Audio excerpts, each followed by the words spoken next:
Ano nga ba ang nangyari sa aktres na si Aramina, matapos itong humingi ng tulong? Narito ang buong pangyayari. Humingi ng tulong ang batikang aktres na si Aramina sa content creator na si Boss Toyo. Ito ay para ipasubasta ang kanyang iconic red gown na isinuot sa award-winning film na, Mano Po, ayon sa Celebrity Mom sa latest episode ng Pawn Stars. Ang pera na makukuha ni Ara ay ipagpapatayo niya ng assistance center, para sa mga persons with disabilities o PWD. Kwento pa niya, nasa 10 tao na ang humiling na bilhin ang gown, mula nang isinuot niya ito noong 2002.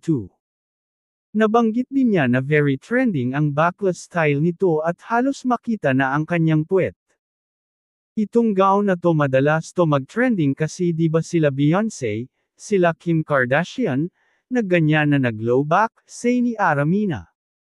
Wika pa ni Ara, famous rin yan sa mga LGBTQ natin, lalo na kapag may mga gay contest.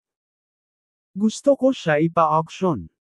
Nabanggit din niya na kaya naisipan niyang magpatayo ng assistance center, ay dahil na rin sa isa niyang kapatid na may Down syndrome.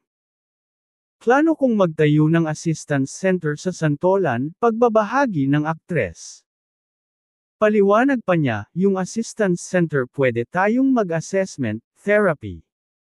Pwede rin tayo mag-Paralympics. Kung matatandaan noong 2020, nang mag-viral si Aramina, matapos mapansin na halos kahawig ng nasabing iconic gown ang mga sinuot recently ng global stars na sina Beyonce at Kim Kardashian.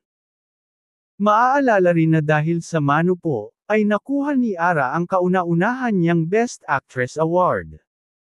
Bukod dyan, ang pelikula ay nagwagi ng 12 parangal sa 28th Manila Film Festival. Tampok din sa Mano Po, sina Maricel Soriano, Richard Gomez, Chris Aquino, ang yumaong Eddie Garcia, at si Boots Anson Roa.